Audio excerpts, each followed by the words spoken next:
Welcome to the D6 Family Ministry Podcast, a place where ideas, principles, and personalities come together to give you a ministry advantage that empowers the church and home. I don't know anything more important in our society or in the kingdom of God than to help the church, help the family. Discipleship is not an event, it's a way of life. And one day it just hit me that discipleship at home was not about doing more. It was about inviting Christ into what we were already doing. The goal of family ministry is not families sitting on the couch holding hands and singing Kumbaya. The ultimate goal is families that love God, love people, and make disciples of all peoples. So that's why you're here. You're here to say 1 hour a week, as significant and as awesome as it is, we know that it's not enough and we want to be intentional with every hour. You're listening to the D6 Podcast. Here are your hosts, Marianne Howard, Ron Hunter, and Josh Wooten. Well, we are back, and I am thrilled about our guest today, Neil Gilliland. He's going to talk to us about joy.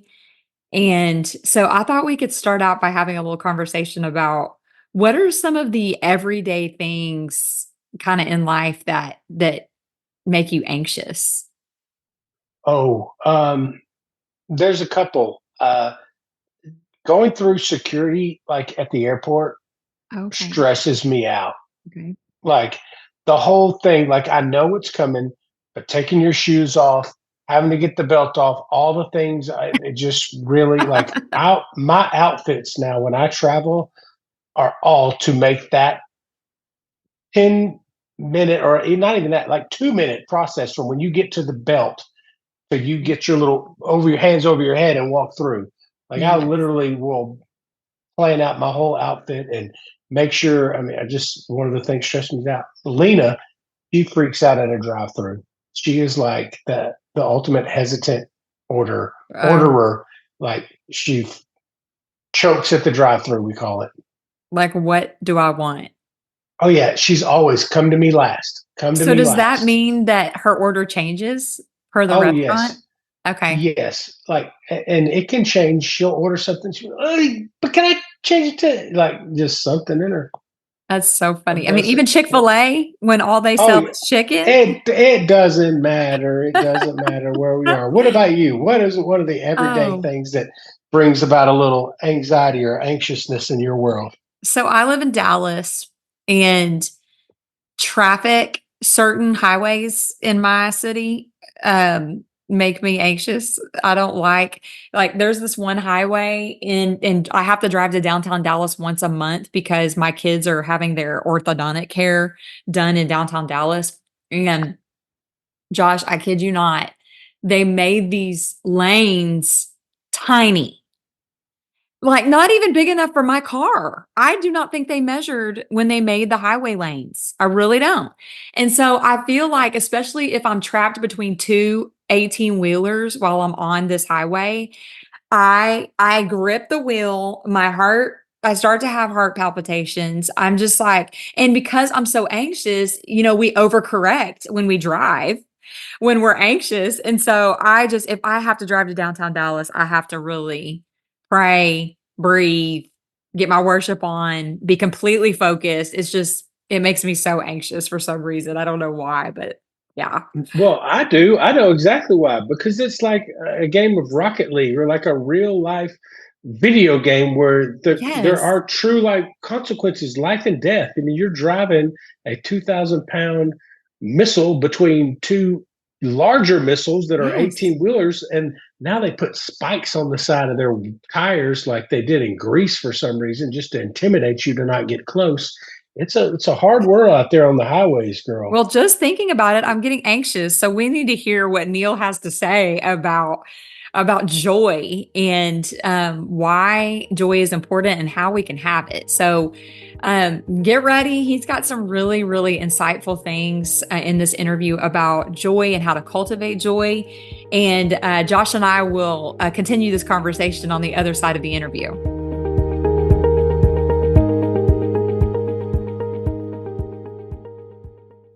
Attention all ministry leaders, counselors, and compassionate souls.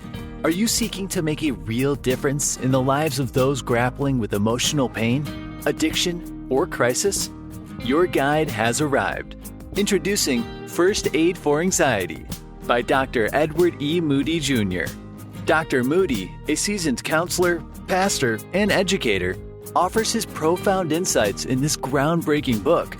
With over 3 decades of experience in helping others, he's here to guide you through the maze of emotional and mental health challenges. First Aid for Anxiety is not just a book, it's a comprehensive toolkit. It provides an extensive list of resources and contacts for professional help, offering an excellent overview of situations faced when aiding someone suffering from emotional issues, addiction, and mental health crises. Order your copy of First Aid for Anxiety today. Visit d6family.com.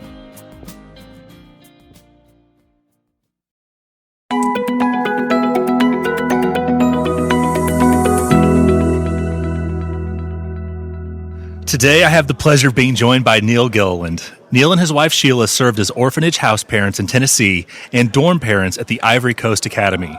For 21 years, Neil served as the Director of Member Care for Free Will Baptist International Missions. He is the author of 2 books, A View from Grief's Window and A View from Joy's Window. And to add a little bit on as a personal note, you were someone that also began investing in me when I was 16 years old. Oh, wow. Continue to invest in me as I'm 39. You've been a frequent writer for many of the D6 magazines, including The Brink, and it is such a joy to be able to talk to you today. Thank you for being here. Thank you. I don't consider myself a writer, but I write a lot. It works. It works. You are a published author. Yes. Not just a writer. You are a magazine writer, book writer.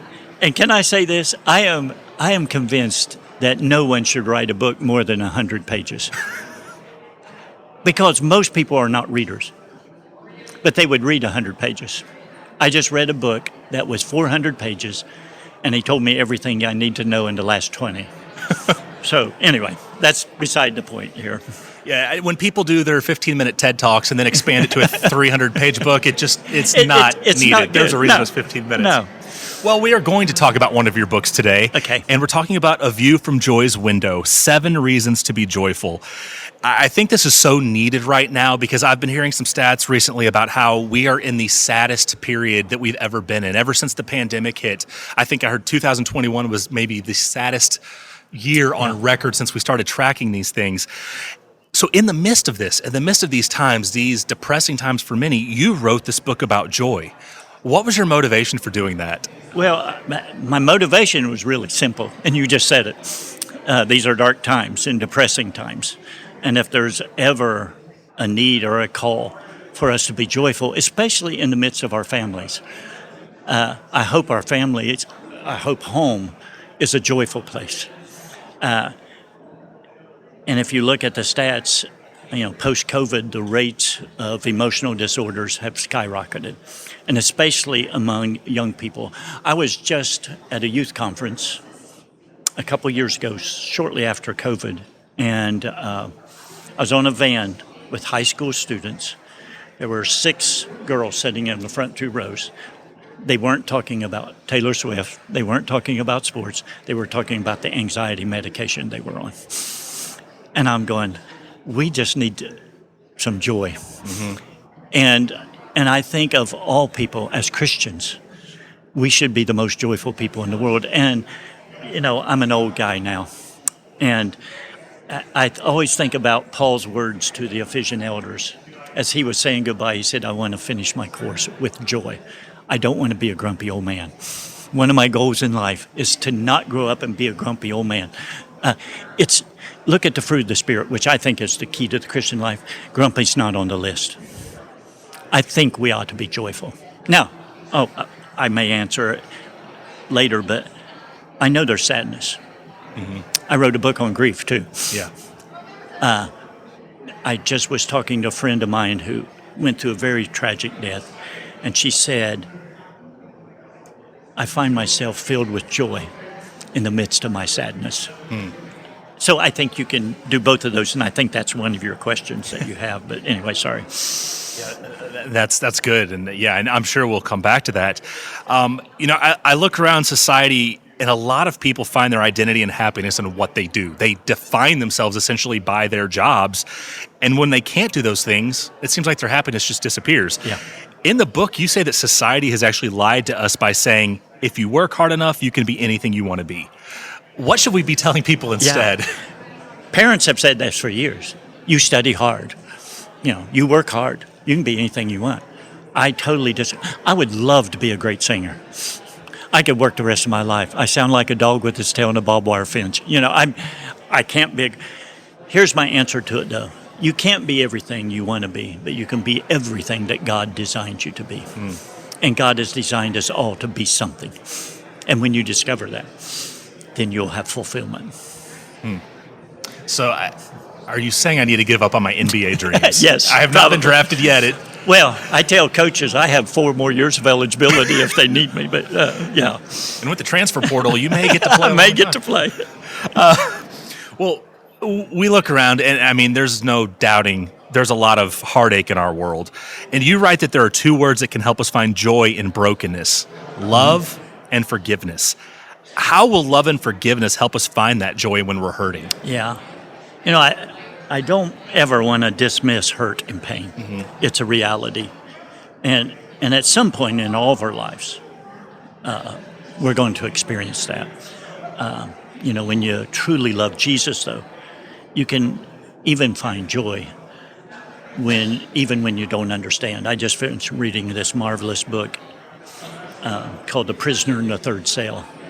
And the whole premise of the book was, will you still follow me even when I don't meet your expectations?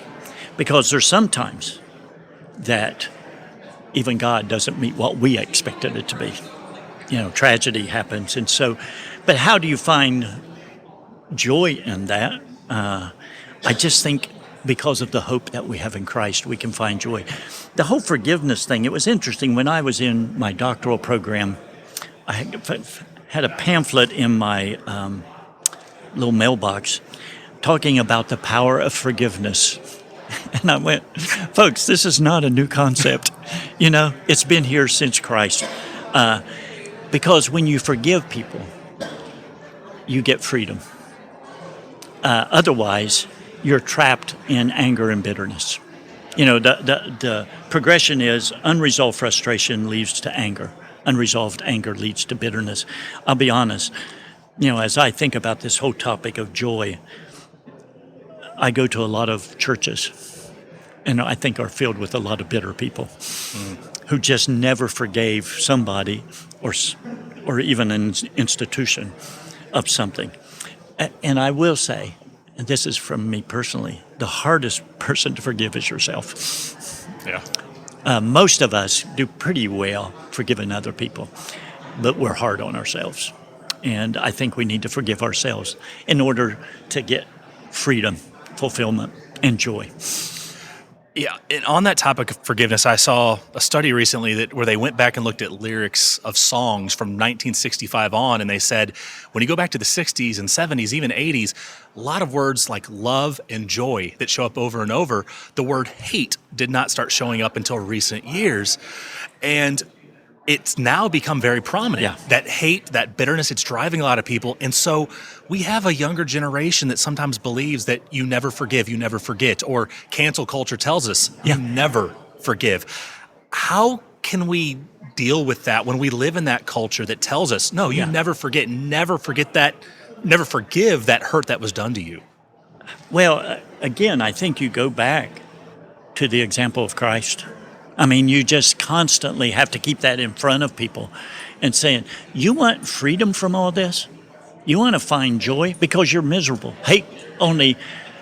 I'm around individuals who are just filled with anger. And I'm going, there's an African proverb that says, I sound like Clint Morgan, says a bee doesn't start its hive with honey. I just think we need to be joyful. I did clinical work at a major university. And as I was leaving the last day, the office manager said, Neil, come into my office. I need to tell you something. I go, okay. She goes, "You're not real." I go, "Well, you might need to explain that to me." She said, "You've been here for 2 years every day. You've never had a bad day." I go, "No, I haven't." I said, 2 reasons. I said, one, I've seen bad. This isn't it. I lived in Africa. I saw some bad things. I said, I said, besides, I've got this relationship with Jesus Christ. I'm so filled with joy. How can I have a bad day when I've got hope? She goes, "Well, I knew it was something." So anyway. We're going to take a quick break. When we come back, I have more questions for you about your book and about joy and just how we can find that. So we will be right back.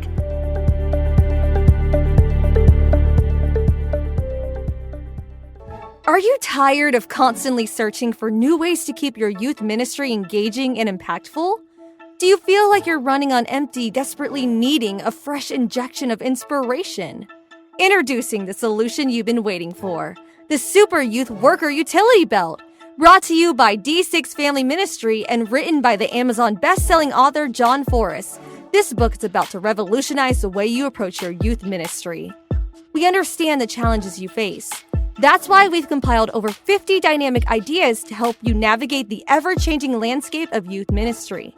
From last-minute lesson plans to creative activities, this book is your ultimate tool for effortless planning and engaging lessons. With the Super Youth Worker Utility Belt, you'll have everything you need at your fingertips to make a lasting impact on the lives of your students. Don't miss out on this incredible resource. Get your copy of the Super Youth Worker Utility Belt today and unleash the full potential of your youth ministry. Available now from D6 Family Ministry at d6family.com.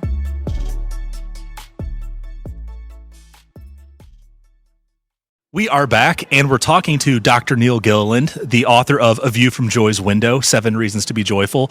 Now, I purposely threw in that word doctor there because when I do that, you tell me to stop it and tell me to throw it out. But the reason I did is because people know you by different names. They know you as Uncle Neil, Dr. Gilliland sometimes, but I put that in there because you've done some writing on things like mental health. And so sometimes I like to use the doctor there so people know that you're someone who has both experienced this, but you've also studied this. So you are a professional when it comes to that. And prior to this book, you also wrote A View from Grief's Window about the death of your parents. And you were kind of talking about that a little bit earlier. Can grief and joy coexist? You said someone earlier had told you that can, but there would be people like, there's no way that's possible. I can only feel one at a time. But can they coexist? And or do we actually need to walk through grief before we can feel that joy? Well, I would say that whether we need to walk through grief, at some point we will. Whether it's the grief of losing your car keys or the grief of losing your parents or a spouse. We grieve. In the book, one of the things I say is, I think sometimes we feel like we have to choose. So let me use my parents as an example. I am thrilled that they're with Jesus. There's no more pain.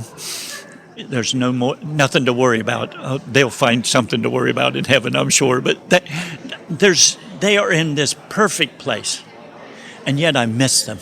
And I feel like sometimes we feel like we have to choose. I say, no, you don't. There'll be moments. It wasn't probably a couple months ago. I woke up in the middle of the night crying because I missed my dad. And so you grieve in that moment. But the next moment, I'm with my grandson having a wonderful time. So can you do that at the same time? And this lady that I just talked about, who lost her son just tragically. And she said, but he's in heaven. And I find great, great joy in that. And yet, I'm devastated. So yes, I think they can coexist, and you don't have to choose. You can, I tell people, when I did clinical work, I said, sometimes you just have to pull the car over the side of the road and cry a little bit, and that's okay. And the next moment, you're laughing about something that they did. All of those are perfectly fine. And you kind of talked about this, but I was going to ask you to put on the doctor hat for a second and ask you how that we do that well, because we're so prone to seek distraction and try to numb. How do we embrace both so that we're not actually harboring something deep and dark later on? Well, everybody does it differently. So I don't think there's a formula. I'm not a big fan of marriage books. Or even parenting books, even though I'm writing a parenting book, because they seem cookie cutter to me. do this, this, and this, and you'll have a good marriage, or do this. Well, everybody's different. And I always say to my premarital counselees, never judge your marriage by somebody else's, because it's different. And we all grieve differently. So, as a professional, I say you embrace those. If it's that moment of grief, then cry, or whatever it is you need to do. One of the things I find helpful, and that's why the book exists, is I write. And I always tell people, write what your emotions are, because it gets it out of your head and onto a piece of paper. I never meant the grief book to be published. There's a story behind that, and I won't take the time to tell that.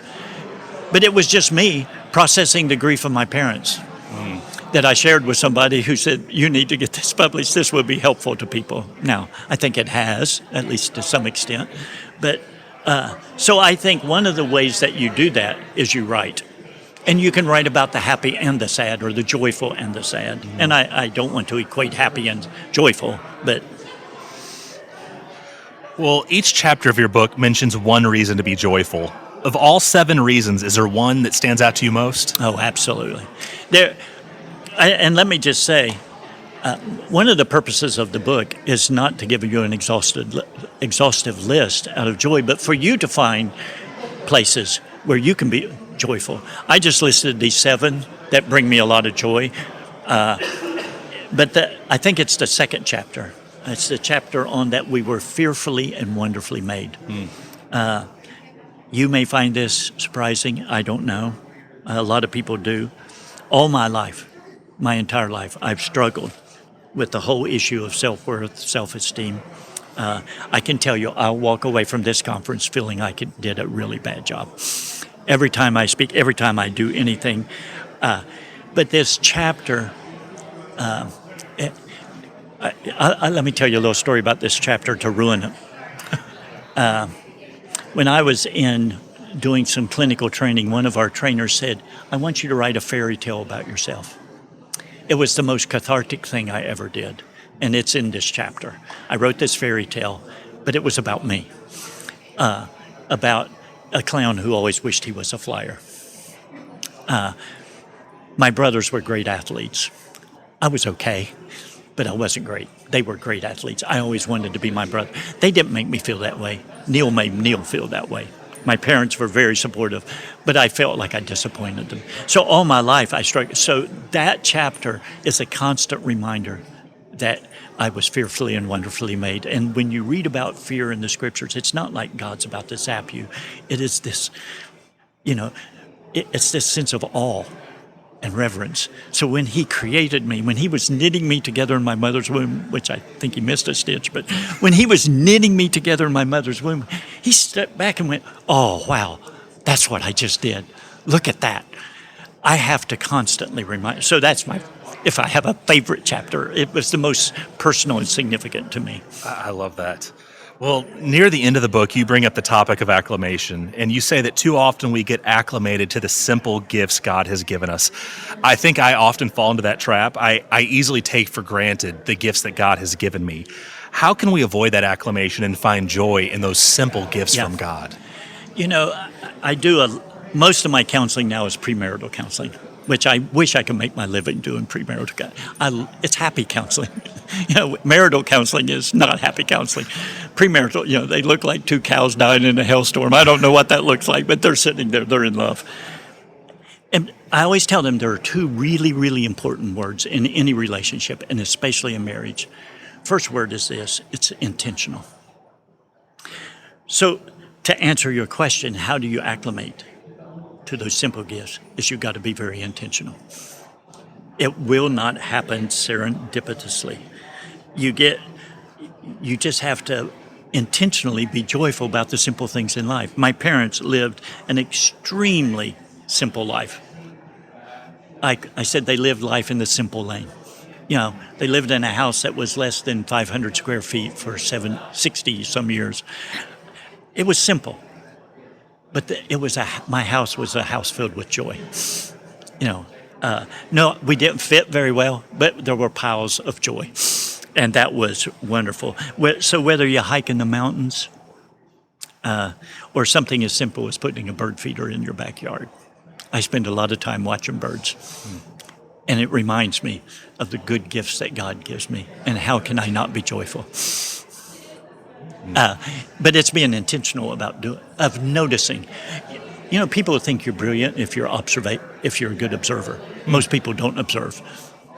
And so being observant of the world around you and be in awe. I will walk by these trees out here and be in awe of the flowers that are on them. And you take time and stop and notice it, and then thank God for the good gifts that he gave you. Well, I am one of those cows dying in the hailstorm who have sat under you for premarital counseling, and so who have been impacted by you. You mentioned in the book the story that you wrote for yourself. When I read your writing, whether you're writing for teenagers or young adults or for others, I feel like you're writing for me. Well, and so it's made a major impact on me. You've made a major impact on people literally around the world of all ages. You're very gracious. And so I thank you for that. And I thank you for this book. Again, the book is called A View from Joy's Window, 7 Reasons to be Joyful. And then there's the other book called A View from Grief's Window. I encourage you to pick up both of them because, as we've talked about today, grief and joy can coexist. I don't know what you're walking through and what stage of life you're in, but I guarantee whatever you're going through, one of these books and yet both of these books will both apply to what you're going through. Thank you so much for being here today and sharing this with us. Thank you. Thank you very much.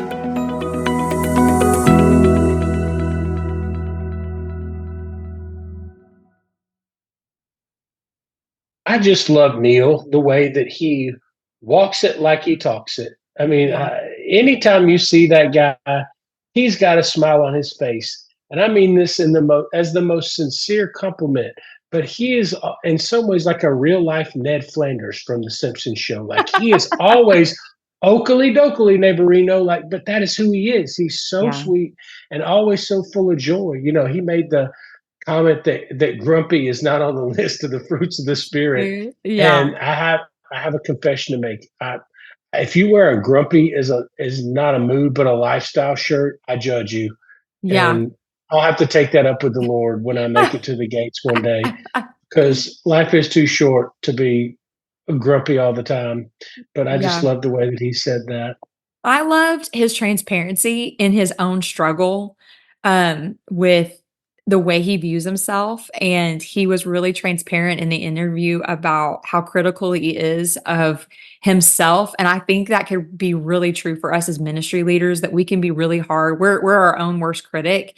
And it is a joy stealer when we are constantly measuring ourselves up to either someone next to us or just our own unrealistic expectations for how we're leading or how we're, engaging in whatever that might be. And so I just love that he was really honest about that, and that his favorite chapter is the one that he wrote about being fearfully and wonderfully made. And he talked about how we've got to understand the sense of awe and wonder that God has for his creation. I needed to be reminded of that in this interview, just personally, of thank you, Neil, for reminding me of what God's word says and how he says that I am personally fearfully and wonderfully created, and it's unique and it's tailor-made by God.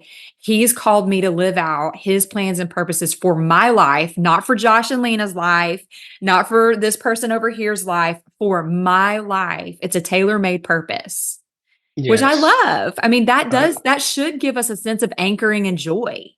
Well, and and like he said, joy is something you have to be intentional about, and the simple things. It's the old church, choose joy. It is a choice, And I'm like, when I find it hard, I'm like, Lord, thank you. I can get in this, like we talked about a car earlier. This 2,000-pound creation that some nerd that is much smarter than me was able to put all the wires where they're supposed to go. I could just push a button or turn a key and it starts, and I can push another button and warm air or blow out when it's cold outside, cold air when it's warm. And, I can turn up a song and just do an hour and all the little things that we take for granted so often, and finding joy in the little things. But like you said, you got to be careful for those joy robbers, we called them. My son's, Ryman's a little songwriter, and we had a little big song called Joy Robbers, Robbers of Joy. Like anytime somebody was trying to rob us of our joy, we as a family, even would be like quiet, dun, dun, dun, dun, dun, dun, dun. It sounded like a Hot Wheels commercial, but it was That's like so funny. joy robbers. And it's funny, I would tell them, that joy is a gift from the Lord. Nobody gets to take it from you. They can't have it. It ain't theirs. Your joy is, God gave it to you. You hang on to that. It's yours. That's right. That's right. And I love his takeaway.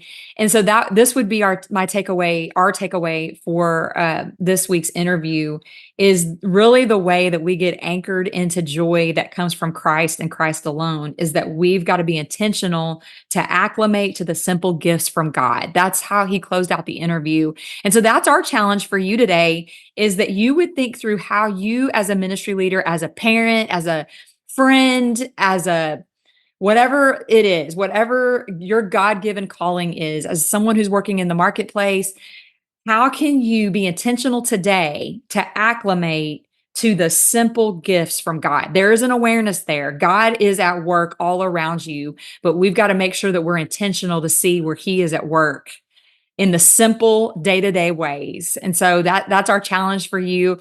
Our guest next week is none other than the Master Yoda of youth ministry himself, Richard Ross. You are not going to want to miss this interview. We hope you have an incredible week. Acclimate to the simple gifts of God. Until then, we're praying for you, and we will see you next week. You've been listening to the D6 Podcast. You can learn more about D6 at d6family.com.